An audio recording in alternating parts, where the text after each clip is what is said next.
So isa nga po sa pinaka-biggest upset na nangyari sa boxing sports. At sa Japan Boxing, ang bakbakan sa pagitan ng pinakasikat na heavyweight legend na si Iron Mike Tyson, kalaban nitong si James Douglas. Sa naging bakbakan nila na ginanap sa Big Dome sa Japan, kung saan mga boss ginulat ni Douglas ang mundo ng boxing sports. Nang ninakaut nito ang pinakamabangis na fighter dati na si Mike Tyson at binigay sa kanyang unang talo nito sa bakbakan matapos ito ilang beses bumagsak sa canvas. Pero ayon naman sa mga Pinoy boxing fans mga boss, masasapawan daw talaga si Mike Tyson ang angas ng Pinas General Casimero. Sa biggest upset nito kapag tinalo ni Alas, ang national hero ng Japan at current super bantamweight undisputed champion na Oya Inoue sa bakbakan. Panis na panis daw lahat ng upset sa boxing sports. Kapag na-pull up ni Casimero ang panalo sa laban kay Inoue, well sa totoo lang mga boss, pagdating sa usapan sa edad at prime, masasabi talaga natin na isang upset win ito para kay Casimero kapag nasilat nito si Inoue. Pero sa tunay talaga mga boss, hindi talaga natin masasabi na upset ang bakbakan na to dahil isang 3 division champion po si Casimero. Kumbaga meron itong nagawa sa boxing sports. Bagamat hindi lang siya nabigyan ng opportunity na makalaban si Inoue, ito dating sinasabi ni Mayweather Jr. Hindi mo daw masasabi na upset ang naging unang laban ni Alexander Usyk kay Tyson Fury. Hindi lang daw kasi masyado kilala si Usyk, pero kung skills daw ang pag-uusapan,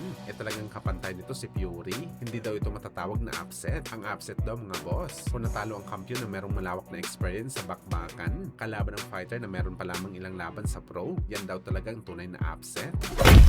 Samantala matapos nga po may kasang laban ni Ryan Garcia kalaban si Conor Benn, kaagad naman po pinanood ni Bagito ang huling laban ni Conor Benn at masasabi talaga ni Ryan Garcia dito mga boss na hindi na daw nito kailangan pa pag-aralan ng galawan ni Conor Benn. Nasa isip niya na daw kung paano niya ito talunin sa bakbakan. Pupusta daw si Ryan Garcia sa kanyang sarili para manalo sa laban na to. Sigurado daw si Bagito na mananalo ito sa bakbakan kahit 80% lamang ang kanyang kondisyon para lumaban kay Conor Benn. Kayang-kaya daw nito i-knockout ang Breton. Dagdag pa ni Ryan, sa walang tiwala daw sa kanya na manalo sa laban kay Conor Benn, please daw pumusta kayo kay Conor Benn para masama daw sila sa pagkatalo nito kay Bagito. Hindi daw talaga hayaan na Ryan Garcia na maagaw ang kanyang WBC title sa bakbakan na to.